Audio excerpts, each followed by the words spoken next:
Podcast day. Sorry, this chair's kind of squeaky here. I hope you guys are ready for Happy Tuesdays podcast number 11. I hope I am too, because even after posting YouTube videos for 5+ years, I still get a little nervous on camera. So that's why I've got some stuff written down here just to kind of go off of. We are now 10 episodes into the NSX build series, and my homie Sean suggested that after every 10 episodes, it would not be a bad idea to drop a podcast just to kind of reconnect and self-reflect with you guys. So today we're just going to kind of be sharing thoughts with each other. So before we get too deep in the pod, it would really make my day if you guys let me know in the comments how you've been feeling about this NSX build series. I know it's a pretty big change of pace. Like I said, this is kind of season 2 of crafting cars. Maybe share what you like about it, what you want to see more of, what you want to see less of, maybe what you really don't like about it. Or if you're just happy to be along for the ride, maybe let me know how you stumbled across this channel. Because in the vast sea of automotive YouTube, crafting cars is just a little minnow. But if you got to know that minnow, you know that he's trying his best out here. And he loves you guys. And he needs all the support he can get because, man, is it getting expensive in the sea out here. So to make today's podcast more pleasing to the eye, I'm going to overlay some footage of me disassembling parts of the NSX C30 engine. I'm getting them ready for sale. I'll be posting a lot of them up on NSX Prime, which is a pretty cool website. It's kind of like old Honda Tech, if some of you OGs out there remember Honda Tech, but it is alive and well. It's definitely not dead. You got people posting on there every day, parts they're looking for, parts they're putting up for sale. You got people introducing themselves like, oh, hi, my name's Steven. This is my new white NSX I just picked up. Or, hi, my name's Brenda. I just inherited this NSX from my great-grandpa. He really liked these cars. Or, hi, my name's Steve, and I'm wondering, how do you change the spark plugs on the NSX? But yeah, you got everything on that website. So very cool. If the parts don't sell on the NSX Prime website, obviously I could just poke them up. I could just post them up on good old eBay. You know, they'd probably sell pretty fast there. These parts are in high demand. And not to spoil anything, but after pulling these internals out of the engine, I found they're in pretty dang good condition. So that's pretty exciting. I'm sure the owner is going to be pretty stoked to see that.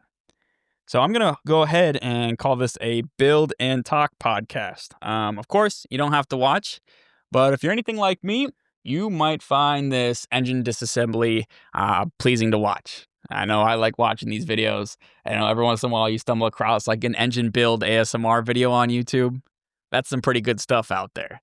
And it's a good way to kind of learn about new engines, see the internals of engines that, you know, you'd never have a chance to mess with. Like, I probably never touch a 2JZ engine in my entire life, but man, is it pretty interesting to sit there and watch one getting pulled apart and hearing all the fun sounds that goes along with it.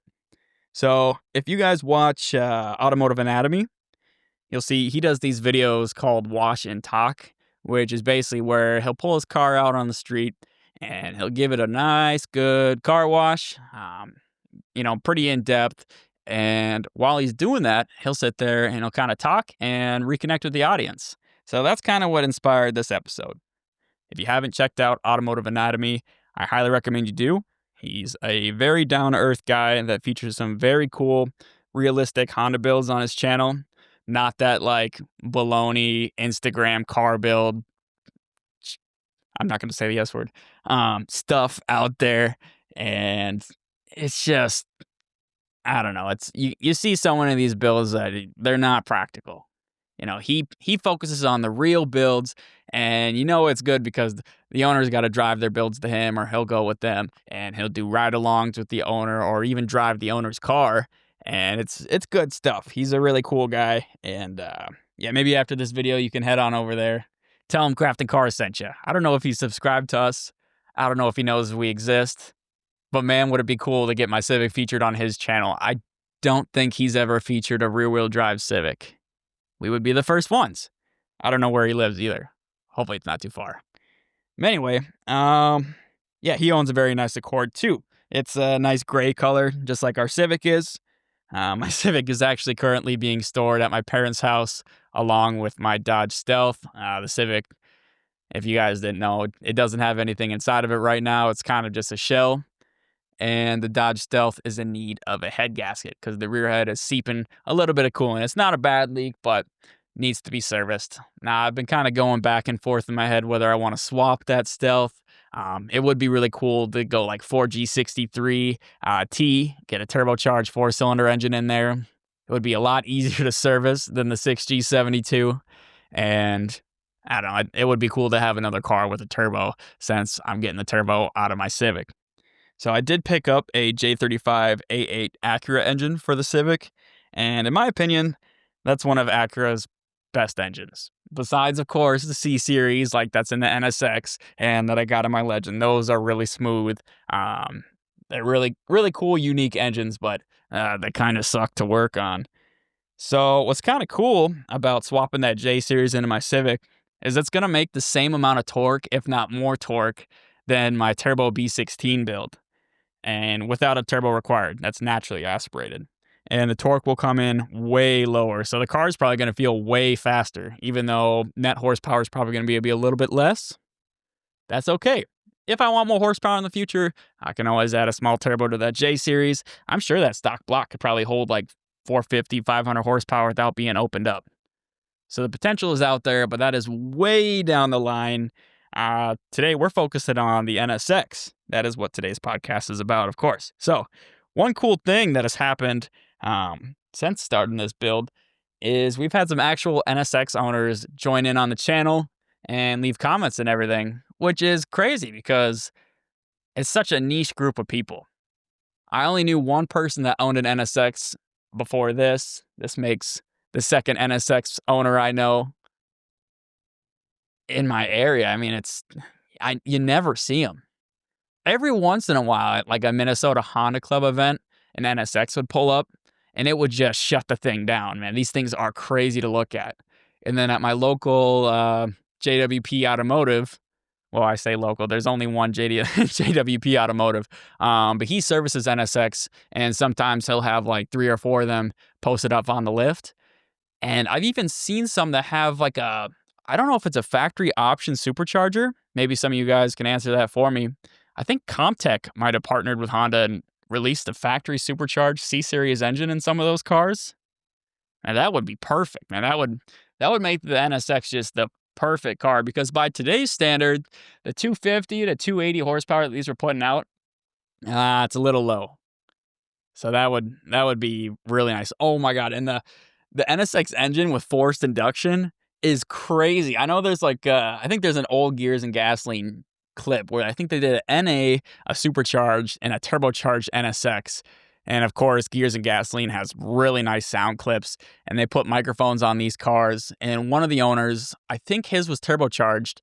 He did a kind of, I think it was like an anime spaceship themed NSX. And that exhaust clip of that thing ripping is probably the best exhaust clip I've ever heard in my entire life. If I can find it, I'll go ahead and insert it right here.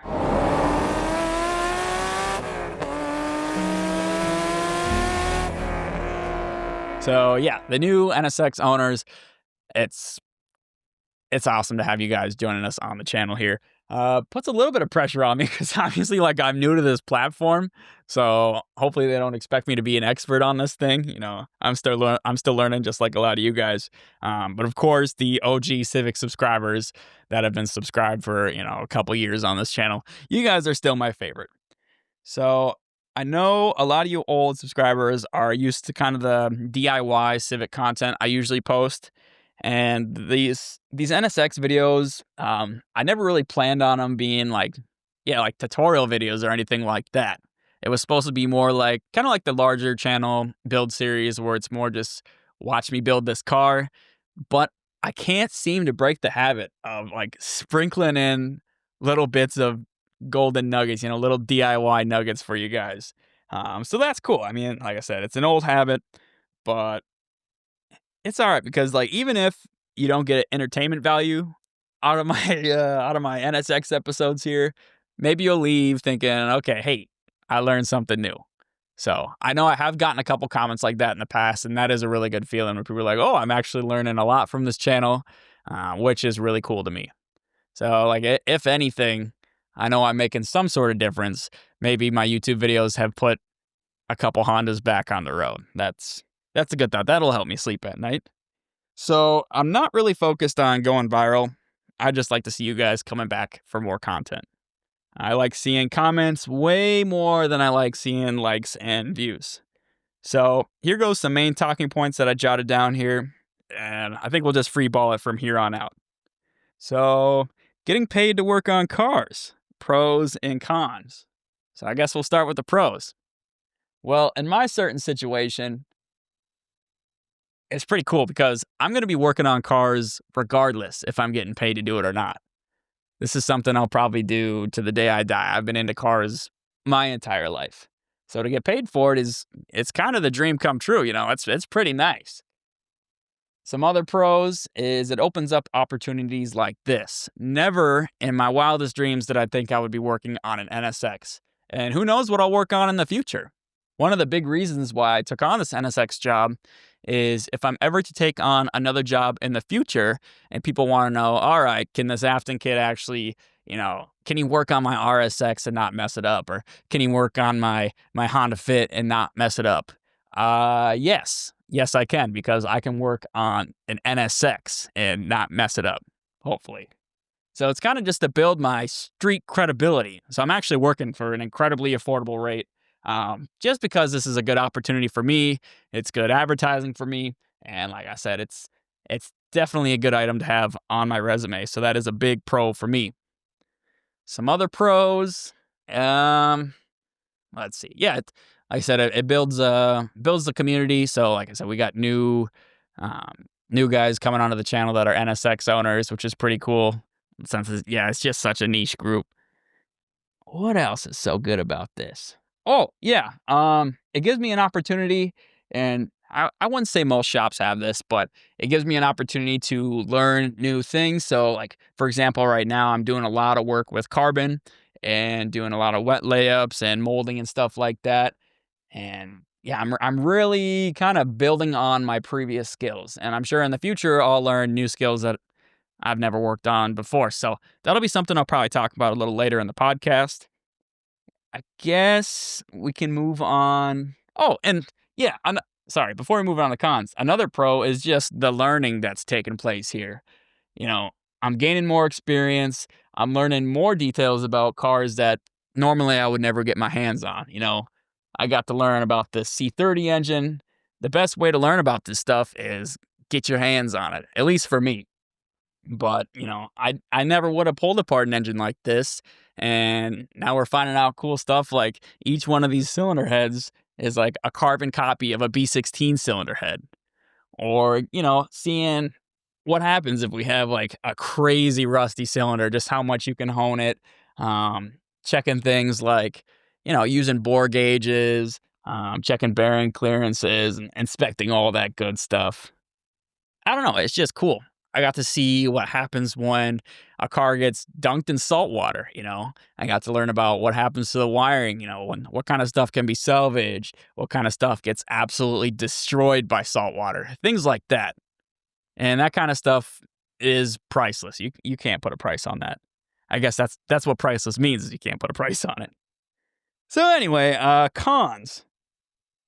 So this doesn't apply to me, but I could see it being kind of annoying if you had like a real strict build schedule hanging over your head.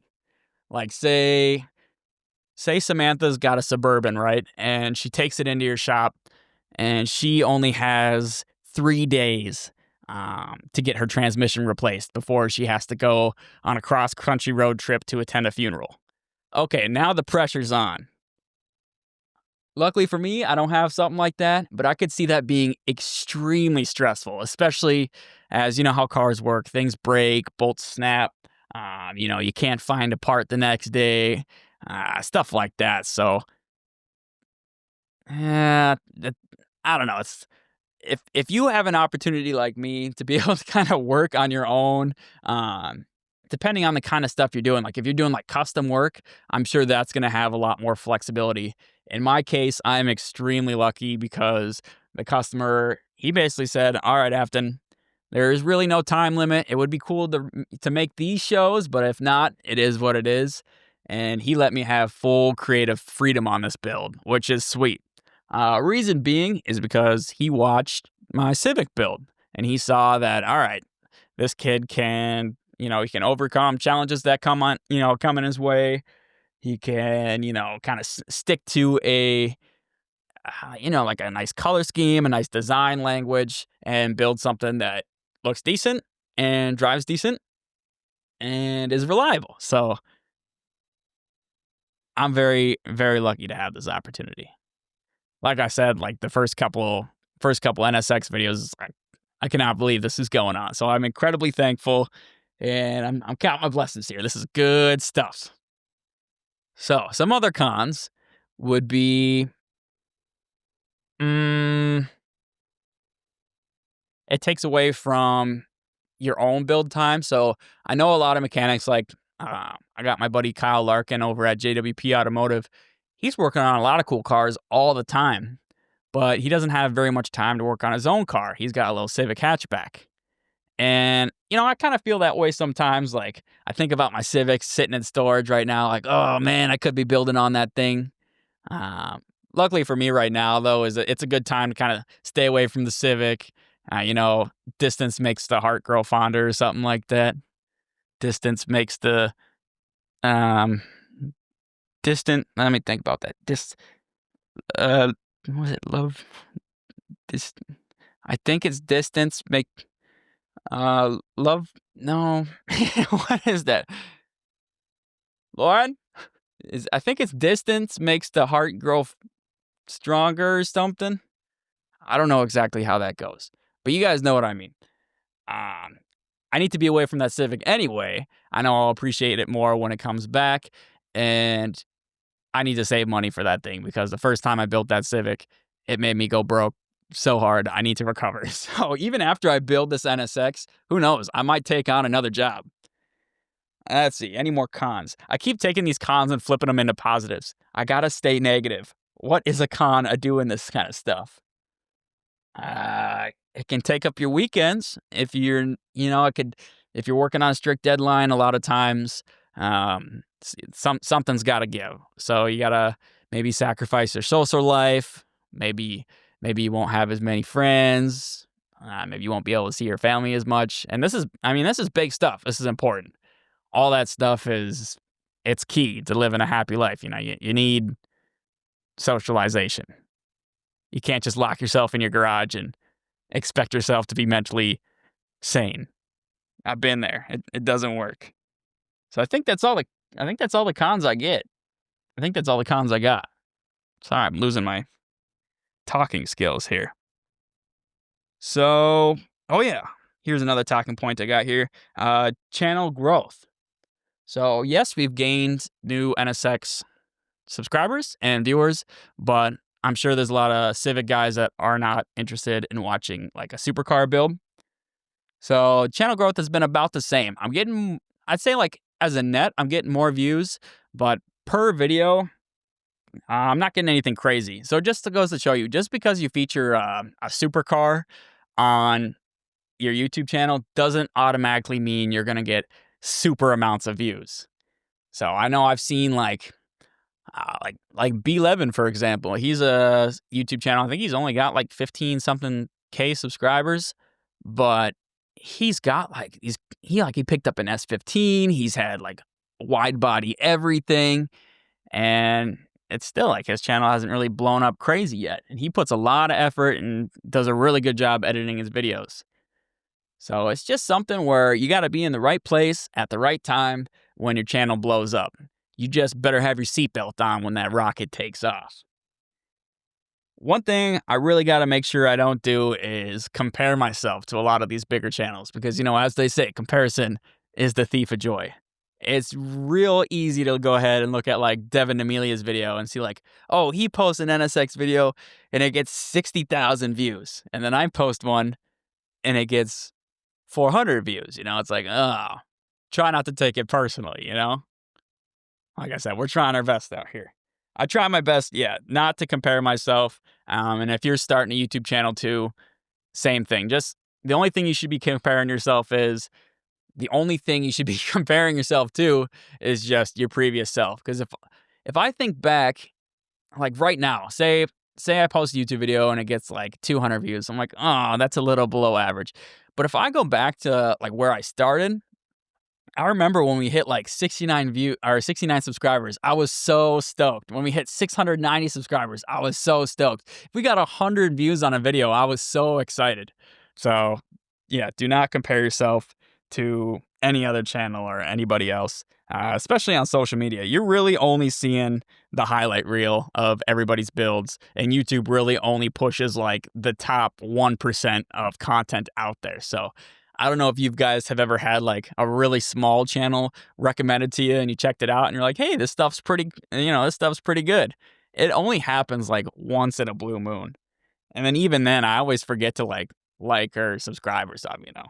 So anyway, what do we got here? Oh yeah, we're all on our own paths here. So if you want to start a YouTube channel, I highly recommend it. One of the big benefits of it and one of the coolest things for me is just being able to look back on it. You know, I was able to look back at when I was 20 years old doing this kind of stuff, and just the amount of stuff I've learned since then and the amount of experience I've gained since then has been insane.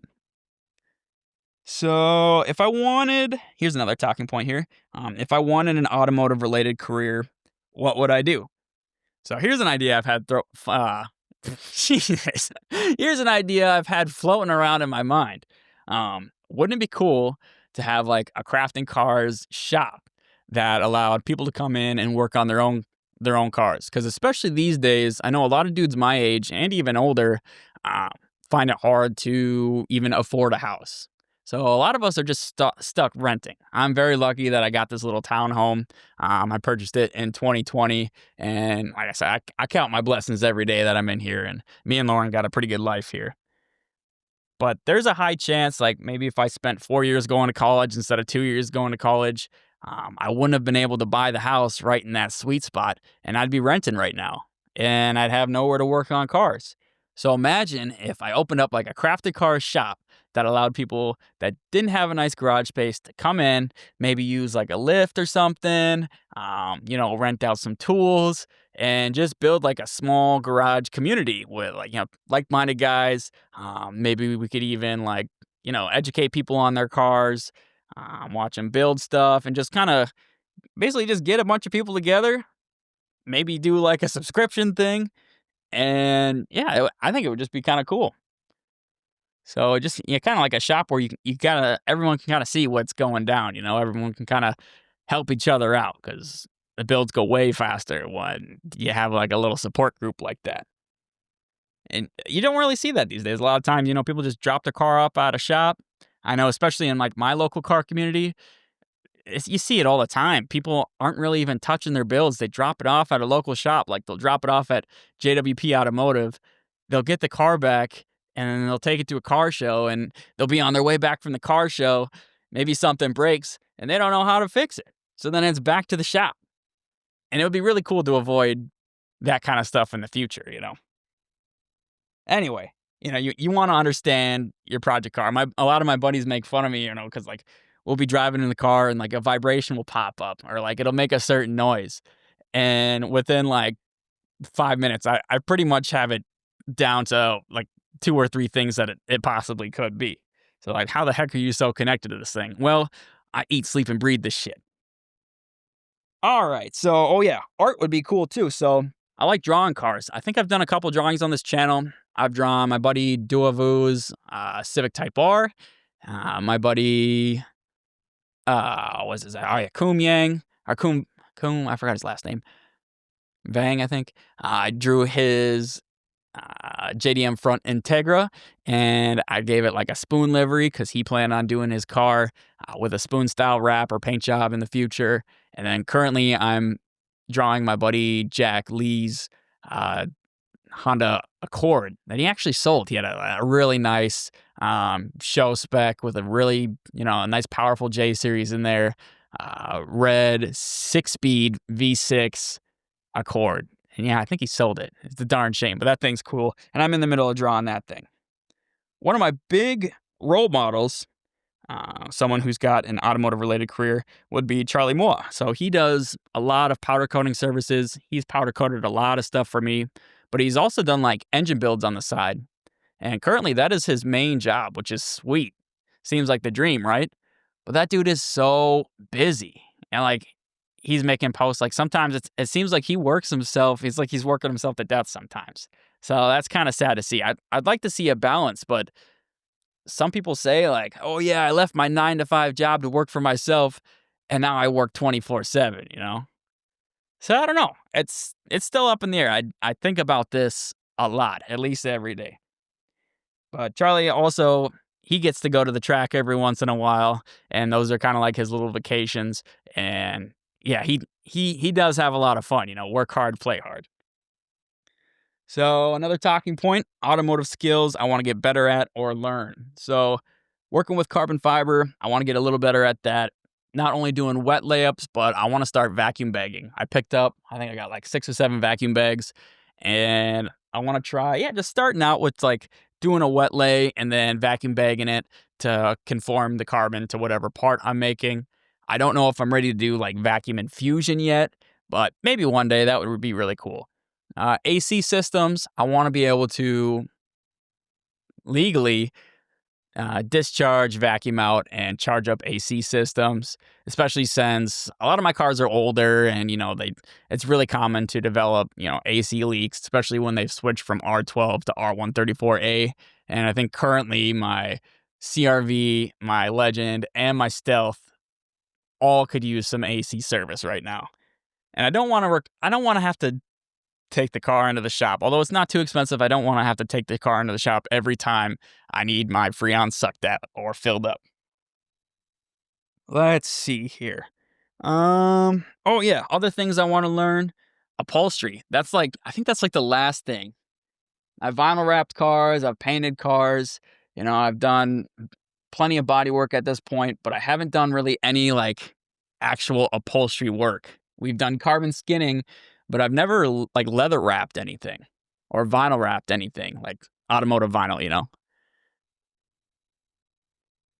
Hopefully I get some experience. I think I will get some experience doing that on this NSX here. So I'm looking forward to that.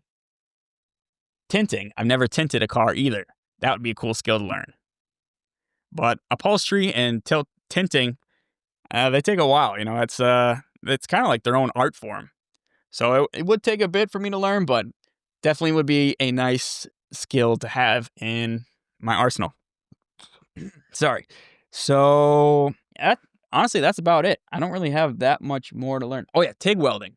I TIG welded back in high school, or no, back in college, but yeah, it would be nice. I was really good at it back in college, but that was since I graduated 2019. So it's been like 6 years since I've TIG welded. And if you don't use it, you lose it. And that's the truth. So, man, Hobart Welder doesn't have like a real nice like DC TIG welder yet. So I might have to switch to a different brand welder, which I don't really want to do, but I don't really have an option. And I'm sure I'm going to want to do a lot of TIG welding on this chassis. Usually I just outsourced it, but I might end up caving, buying myself a TIG welder, and that'll be a whole nother aspect to this channel and a nice tool to have as for, you know, another fabrication tool. So I think that's all I need to learn still. I'm sure I'll come up with more stuff later on. Oh yeah, here's another talking point. How do I stay productive and stick to my upload schedule? So far, we haven't missed a single upload. I mean, there was one that was 1 day late. The last video was 1 day late. But we've uploaded every single week of 2025. And I'm pretty proud of that. It's not easy. One thing this year that I noticed helps a lot is just try to be bored. Try to just try to lower the stimulation in your life. So just try to spend less time on your phone. I know I've got like my phone. I don't think I have it on me, but oh yeah, I do. Oh, that's my wallet. I've got a minimal phone, which is like a phone with an e-paper display, and it's pretty distraction free. You know, it's like holding the Kindle as a phone. and I love that thing. And then I do a lot of listening to just podcasts, just try to kind of zone out. I got myself a nice set of noise canceling headphones, and I found that actually helps quite a bit. Just, yeah, lower as much outside noise as you can. Maybe it's just me, but it seems that like the less you consume, the easier it is to produce. In my case, produce content. It helps being creative too, I found.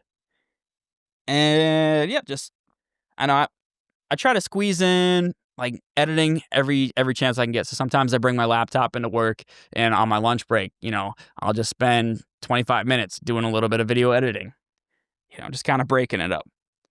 So it's hard too, because obviously you don't want to rush your videos. You got to pace them out. You don't want to put out like low quality videos, but at the same time, you don't want to upload like once every 2 months. So you got to find balance. I think that's the key with everything in life, balance, balance, balance.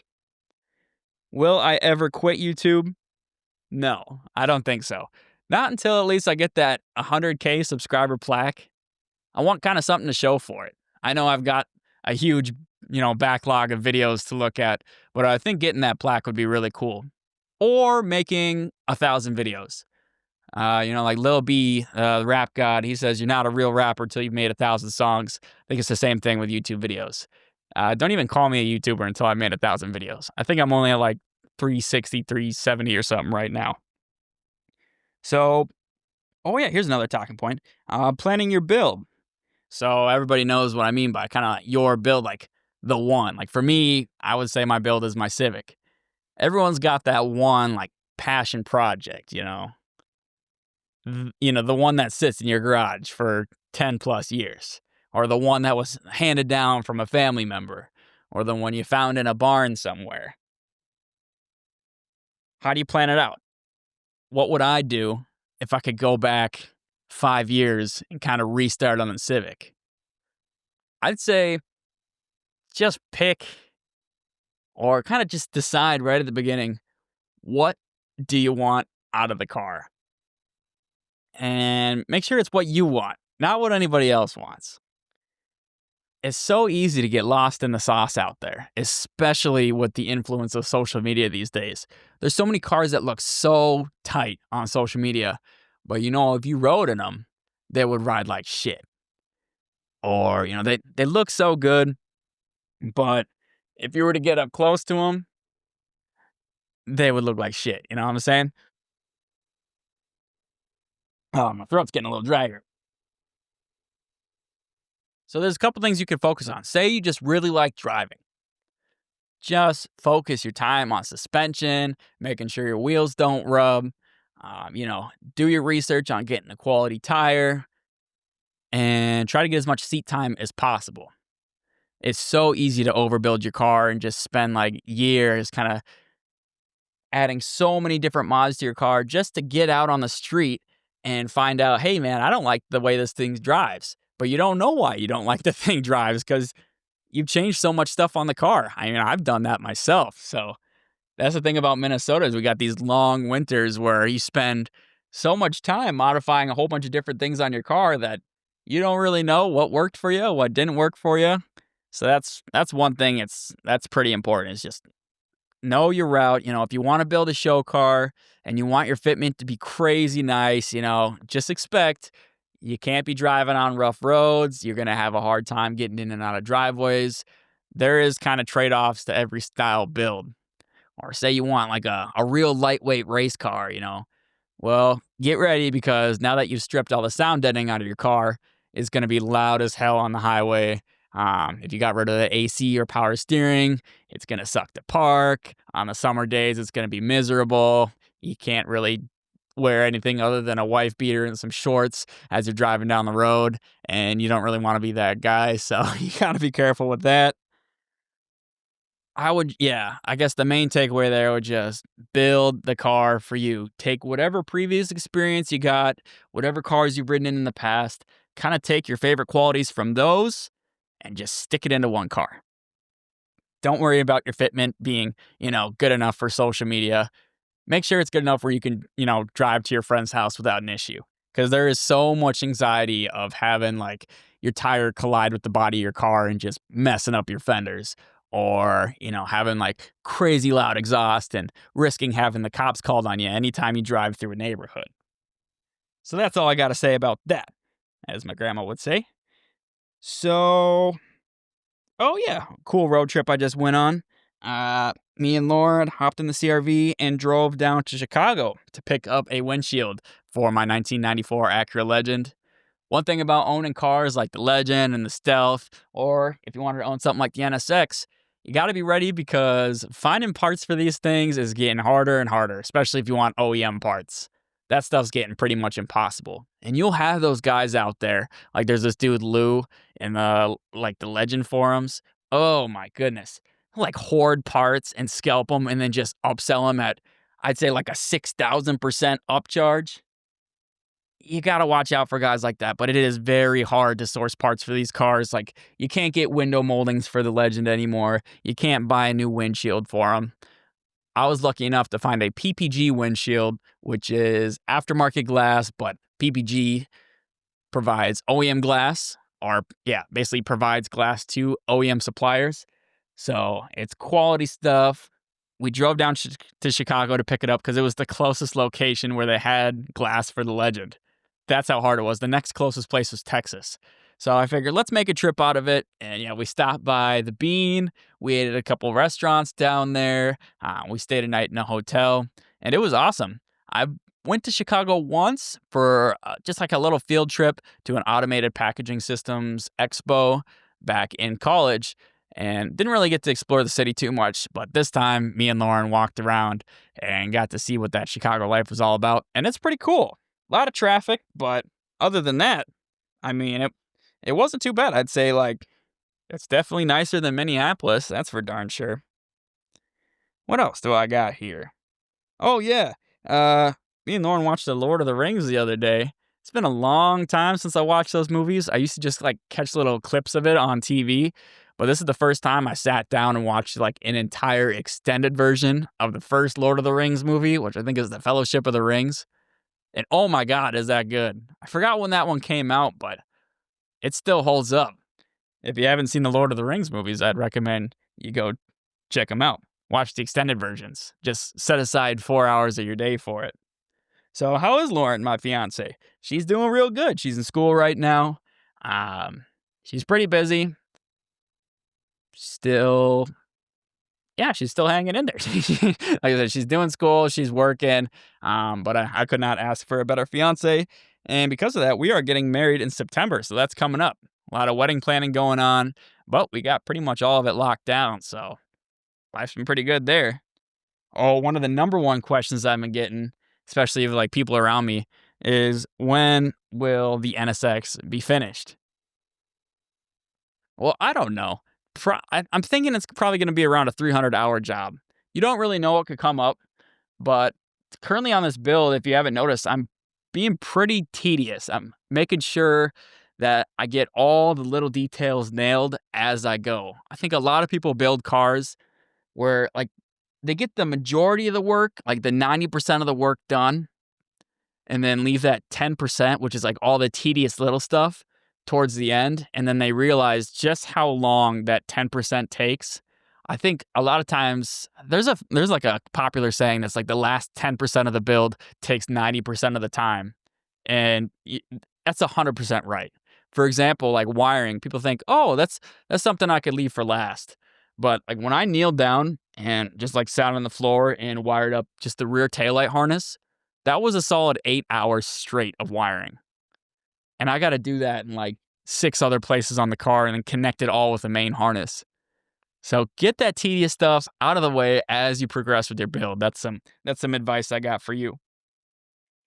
Oh, yeah, one thing I was thinking about, if Crafting Cars was to host a car meet, say somewhere here in Minnesota, would anybody want to show up to something like that? I have yet to do that. I know I was kind of planning on doing it the last couple summers, never got around to it. Plus, there were so many other meets being hosted that there wasn't too many free weekends. But yeah, if you're local to the area, or if you're kind of in a surrounding state, it would be kind of nice to know, like, how far would someone be willing to drive to attend a Crafting Cars car meet? And I would make sure that the meet was full of builds that were like kind of more DIY style builds, not like shop built cars. It would be really cool to have a kind of like an old school style meet, even if it was 10 cars. I'd rather go to something like that than, a bigger, I don't know, maybe like a convention center car show that's got all just kind of lame bolt-on mod cars. So let me know. So merch, is there any merch coming soon? I've got a couple ideas. I think it would be cool to have like a t-shirt for every one of the cars. Like do like a Hurricane NSX t-shirt, do a Most Wanted Civic t-shirt, do like a funny CRV t-shirt, a Legend t-shirt, and a Stealth t-shirt. Just kind of release like almost like a clothing line with like similar styles with every shirt. I don't know. I'll have to keep brainstorming. Maybe I'll draw something up, and hopefully by the end of the summer, I'll have some sort of merch line that I could sell. And what I'll probably do this time is instead of just like ordering a bunch of shirts and then hoping they all sell, I'll probably just like make a couple videos announcing the merch line, and then kind of put in like ask for orders, get the orders taken down, and then buy the shirts according to the order, because I've got a bunch of like spare like old merch, crafting cars merch sitting up in storage right now. Just kind of like random sizes, like extra small or, triple X, triple XL sweatshirts that I'll probably never sell because there's no children watching crafting cars and there's no like morbidly obese people watching crafting cars that I know of. Oh yeah, one thing that's pretty cool is there is a new NSX on the horizon. It's gonna be an EV. I don't know exactly how I feel about that. I actually am a big fan of the current hybrid NSX. I rode in my buddy John's, and it was an incredible experience. So you get a lot of power from the twin turbo V6, and there's so many benefits of having the hybrid motor is you have torque whenever you want. That car feels like cheating. Plus, the magnetic suspension on those new NSX is incredibly smooth. We'd be like driving to the city and there's like huge potholes, and I would just be clenching my butthole as he's about to ride over this thing with his dirt nasty low NSX, and it would just glide over the pothole. And then he floors it and it feels like you got launch control. They're incredible. So I'm sure the EV would feel really good, but I would definitely miss the sound of the twin turbo V6 because it's amazing. It sounds great. Now, this next generation, like I said, it's going to be 100% EV, and it's going to be part of Honda's or I think it's 0 Series. I don't think it's O Series. I think Honda's 0 Series platform, which is a whole line of Honda EVs, and they're pretty strange looking. The design language is something that I would never expect from Honda. It's almost like, I don't know. It seems like a little bit more kind of like what they were trying to do with the Cybertruck, but just really smoothed out. Like they look very futuristic, but not really that sporty. I'll throw some images up, and you guys let me know what you think about that.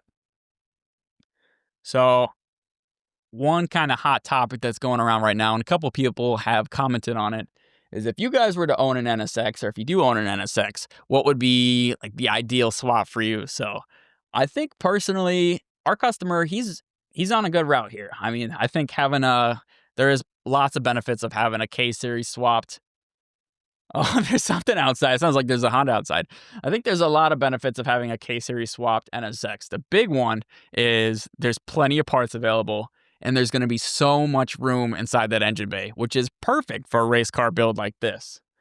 Another popular swap would be the J series. Now, the J series would still allow a lot more room in the NSX than the C series, and the reason being is the J series engine is a 60-degree V6, so the heads are opposed at a 60-degree angle, where the C series is at a 90-degree angle. So it's just that much closer to being a boxer engine. So and there is a lot more parts available for the J series as well, and they're still very smooth and provide a lot of power, and yeah, they still got a lot of nice aftermarket support too. And the parts aren't crazy expensive. Shopping around for like C30 engine parts is insane. I'm glad we're selling a lot of them and not buying a lot of them because, oh my goodness. However, I get it. If you're a purist, having the C30 in here, I completely understand. The same reason I would never swap the Legend. It just fits the car so well. You get the nice low-end torque. They're super smooth. I'm I've been in a couple J series cars, and I want to say that the C series is like significantly smoother. Maybe it's just the way the chassis are engineered. Maybe it's not 100% the engine that causes it to be so smooth, but I don't know what it is. There's something about them where they feel and they sound so smooth and so good. So yeah, let me know what you guys think about that. Lately, my fiance Lauren, she's been loving like the boat cars. She's been on Facebook Marketplace looking at these Lexus LS 400s. You guys probably know the car, and I don't blame her. They're pretty sweet. She's been driving my Legend so much. Like, there was a while there I was working on the CRV, so I'd have her drive the Legend back and forth to work, and she's fallen in love, and now she doesn't want to drive the CRV anymore. So, I don't know, maybe one day I'll sell the Stealth, buy LS400. We could sell the Stealth and the Legend, but it'd be really hard for me to sell the Legend. So, we'll see. I don't want to sell the Stealth either. I don't want to sell any of my cars. But, like, I also want to buy a house in the future, and I also want to have a kid in the future. So sometimes something's got to give. We've been thinking about maybe moving to somewhere down south. We've been like just fantasizing about maybe moving somewhere like Tennessee or something. Because currently we want to get a bigger house. But oh my goodness, we're pretty much priced out of our area. With interest rates being as high as they are, it's very unrealistic for us to have a house that's anything bigger than our current townhouse for a rate that we could afford. It's insane. I'm sure if you guys are shopping for houses or around the same age, you understand. But if you look in places like Tennessee or kind of get out of like the cities area, a little more open, kind of countryside down south, the houses are significantly cheaper. You get so much more for your money. I wouldn't want to leave family and friends, but man, it might come down to it. Plus, longer summers and shorter winters would be really nice. Anyway, I got myself a new camera coming in the mail. I'll probably do a little bit of filming, especially like car show filming, and definitely taking a lot of pictures with it. But it's like a little Sony digital camera from, I think, 2012. It's a Sony T99. Sony CyberShot DSC T99. I'll be sure to share that camera with you guys when it comes onto the channel, and maybe I'll mess around and shoot a crafting cars video with it. It only shoots in 720p, but the vibes are crazy. So, what else do I got here? Oh, next episode, we're going to be working on the trunk of this car. I'm currently making a custom one-off carbon fiber trunk liner. It's been a lot of work. I've done a lot of foam molding, 3D printing, and it's going all right. But, this part I'm actually going to be doing a little bit of upholstery work too, and I can't wait to show you guys. Future episodes, we're just going to be kind of moving towards the front of the car. I think the next area I'm going to do is the interior. We'll get it, finish stripping it out. I got to take the headliner off. Maybe we'll rewrap that. Figure out what I want to do carbon, if there's anything I want to do suede, what needs to be black, what needs to be red, if I want to do Alcantara anywhere, where I want to put all the buttons and, different controllers and stuff. So we got a lot of fun stuff coming up in the future here. And I've been having a lot of fun with my 3D printer. That thing is the ultimate tool. I'm so glad I got one of those now, and I waited this long to pick up another one because my first one I got back in like 2018. Man, have they come a long way. It's probably the best tool I got here. You could just take anything from your imagination and do so much prototyping, and it's going to be so useful. You'll see it in the next episode. It is amazing. And I've been becoming a Fusion 360 wizard, which is the 360. It's the 3D modeling software that I've been using, and it was free, and I love it. I'm slowly getting better and better with every print that I make. I've got the Bamboo Lab P1S 3D printer, and I think as far as, keeping it budget friendly and getting the most for your money, I think that's probably the best one. There is different options and different upgrades if you want to print with like multiple different colors in the same print, but when you're just prototyping and mold making like I am, I don't really need that. So I think that's actually everything I got for you guys today. Thank you for tuning in. I'm sorry this was probably like a little more choppy, probably not the smoothest, most enjoyable podcast. But like I said, it's been a while since I filmed one of these, and I will probably see you guys again for another podcast in another 10 episodes. So we'll do 10 more NSX episodes, and we'll be back for Happy Tuesdays podcast number 12. Let me know what projects you guys are working on. Thanks again for listening to Crafting Cars. Thanks for tuning in, and I look forward to seeing you guys next Tuesday. Bye-bye.